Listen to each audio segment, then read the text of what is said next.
how did IPL happen? I told the team, anybody who hits 6 sixes, I'll give you a Porsche out of my pocket. And one fine day, Yuvraj Singh blasts 6 sixes.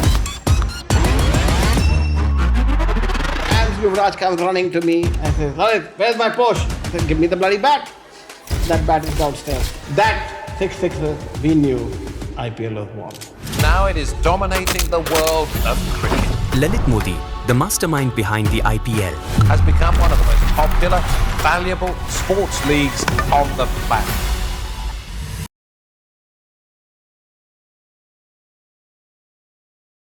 अगर किसी को IPL teams खरीदने हैं तो उसके पास दो option रहते हैं।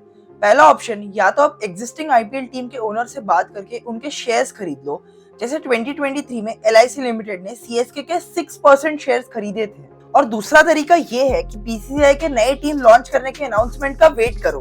अब ऐसा नहीं है कि आप पैसे लेके जाओ और टीम बन जाए, इसलिए बीसीसीआई एक प्रोसेस को फॉलो करता है। जब भी बीसीसीआई नए टीम ऐड करना चाहता है तो वो सारे आईपीएल टीम्स को एक इनविटेशन भेजता है, जिसमें सिर्फ वही आईपीएल टीम्स अप्लाई कर सकती है जिनकी वैल्यूएशन 3000 करोड़ से ज्यादा हो। सिंपल टर्म्स में वैल्यूएशन मतलब एक कंपनी की अर्निंग्स कैपेसिटी। अगर एक कंपनी को बेचा जाए तो उन्हें कितने पैसे मिलेंगे, रेवेन्यू और प्रॉफिट के बेसिस पे डिसाइड होता है।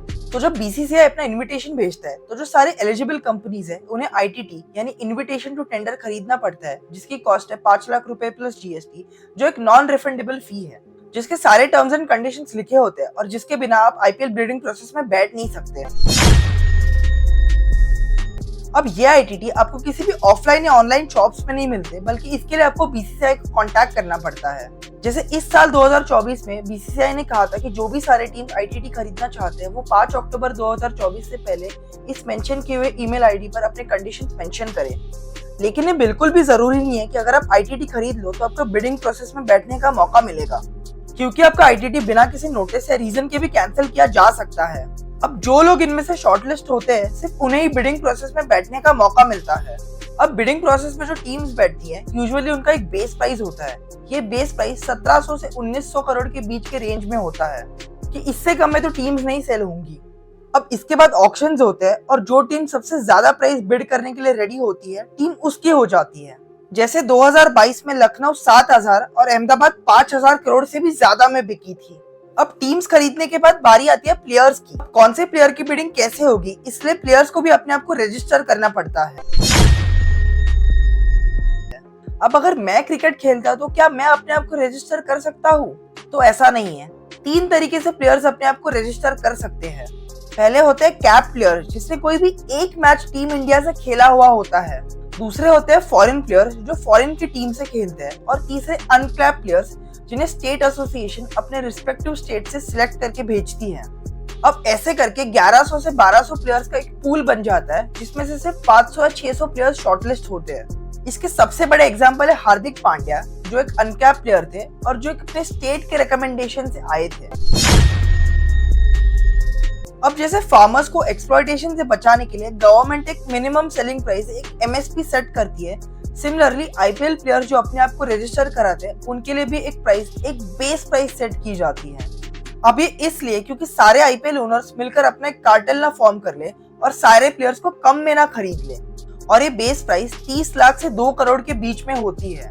30 लाख वाले बेस प्राइस होने वाले प्लेयरों की लिमिट 5 लाख के इंक्रीमेंट से बढ़ाई जा सकती है।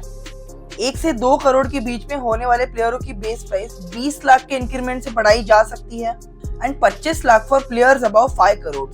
एंड इसी तरह ये प्रोसेस काफी कंट्रोल्ड वे में की जाती है। अब एक टीम में 18 से कम और 25 से ज्यादा प्लेयर्स नहीं हो सकते और 8 से ज्यादा फॉरेन प्लेयर्स नहीं हो सकते। हर टीम को एक लिमिटेड अमाउंट दिया जाता है जिसे पर्स कहते हैं, और ये पर्स की भी अपनी एक लिमिट होती है। अब पहले इस पर्स की लिमिट 90 करोड़ थी, जिसे अब बढ़ाकर 120 करोड़ तक कर दिया गया है, जिसी में से सारे टीम्स को अपने 18 से 25 प्लेयर सिलेक्ट करने होते हैं। अब सबसे पहले मार्की प्लेयर्स की बिडिंग होती है। मार्की प्लेयर्स यानी वो बड़े प्लेयर्स जिनका बेस प्राइस 2 करोड़ तक होता है। एंड देन ग्रुप्स में बिडिंग होती है, जैसे पहले बैट्समैन के ग्रुप आएंगे, फिर बॉलर्स के ग्रुप आएंगे एंड देन उन ग्रुप्स में बिडिंग होगी। अब सही प्लेयर्स पिक करना काफी इंपॉर्टेंट हो जाता है। इसके लिए टीम्स डेटा साइंस का यूज करती हैं। कौन से प्लेयर्स की हार्ड हिटिंग एबिलिटीज ज्यादा है, कौन सा प्लेयर मैच विनर है, या 2 सेम स्टैट वाले प्लेयर्स में से कौन से प्लेयर्स पे ज्यादा पैसा लगाया जाए। इन सब के लिए डेटा साइंस का यूज किया जाता है, जिनके लिए टीम्स काफी मोटी सैलरी देकर प्रोफेशनल्स को हायर करती हैं। ऐसे करके हर साल जब टीम्स कंप्लीट हो तब एक मिनी बिडिंग होती है।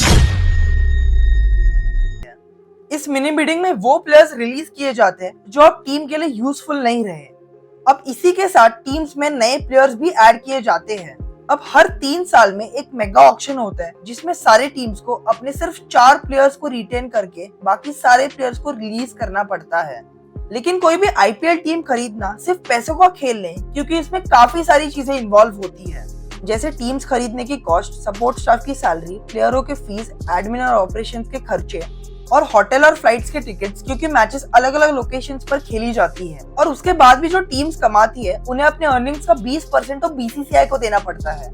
अब इतना इन्वेस्ट करने के बाद भी सिर्फ 20 करोड़ जीतने वाली टीम को मिलते हैं। तो आखिर सवाल ये आता है कि आईपीएल टीम्स आखिर पैसे कैसे कमाती है। देखिए, आईपीएल टीम की सबसे बड़ी और मेजर इनकम होती है ब्रॉडकास्टिंग राइट्स। जिस चैनल के पास आईपीएल के ब्रॉडकास्टिंग राइट्स होते हैं, सिर्फ वही चैनल आईपीएल को स्ट्रीम कर सकता है।